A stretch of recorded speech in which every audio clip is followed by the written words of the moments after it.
Hello friends, എല്ലാവർക്കും super കൺമണിയുടെ latest promo റിവ്യൂയിലേക്ക് സ്വാഗതം. അങ്ങനെ കൺമണിയും കൃഷും തമ്മിലുള്ള പിണക്കങ്ങളൊക്കെ മാറി കൺമണി തിരിച്ചു വീട്ടിലേക്ക് എത്തുന്നു. കൃഷ് വന്ന് കൺമണിയുടെ തെറ്റിദ്ധാരണകളൊക്കെ മാറ്റിയതും മാപ്പ് പറഞ്ഞതും കൃഷ് ഇന്ന് തന്നെ അച്ഛനോടും അമ്മയോടും കൺമണിയുമായിട്ടുള്ള ഇഷ്ടം തുറന്നു പറയാമെന്നും നല്ലൊരു ദിവസം നോക്കി കല്യാണാലോചനയുമായി വരാമെന്നും പറഞ്ഞതുമല്ല കൺമണി വീട്ടിൽ വന്ന് ഗോകുലിനോട് പറയുന്നു. ഇത് കേൾക്കുന്ന ഗോകുലിന് നല്ല സന്തോഷമാവുന്നുണ്ട്. കൺമണിക്കാണെങ്കിൽ തൻ്റെ പ്രണയം പൂത്തെളിഞ്ഞതിൻ്റെ സന്തോഷവുമാണ്. ഗോകുല കൺമണിയോട് പറയാണ്, അപ്പേ കൃഷ് സാറിനും കൃഷ് സാറിന് അപ്പയ്ക്കും വേണ്ടിയാ ദൈവം സൃഷ്ടിച്ചിരിക്കുന്നത്. സാർ ആ വാക്കിൽ ഒരു പ്രത്യേകത ഒളിപ്പിച്ചിട്ടുണ്ട്.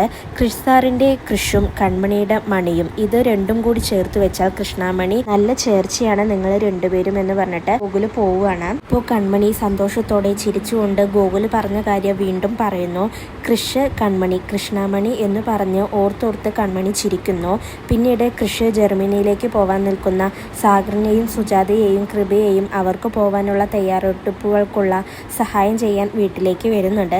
കൃഷ് ആണെങ്കിൽ അച്ഛനോടും അമ്മയോടും ഇന്ന് തന്നെ കൺമണിയോടുള്ള ഇഷ്ടവും അവളെ മാത്രമേ വിവാഹം കഴിക്കൂ എന്ന് പറയാനുമായിട്ടാണ് ത്രില്ലടിച്ചുകൊണ്ട് വീട്ടിലേക്ക് വരുന്നത്.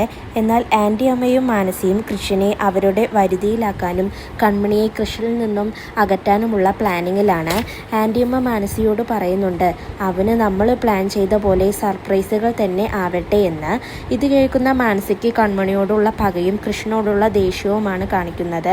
ഇതോടുകൂടിയാണ് ഇന്നത്തെ പ്രൊമോ അവസാനിക്കുന്നത്. നാളെ കൃഷിൻ്റെയും കൺമണിയുടെയും പ്രണയത്തിൻ്റെ നല്ലൊരു കിടിലൻ എപ്പിസോഡുമായി വീണ്ടും കാണാം. ബൈ.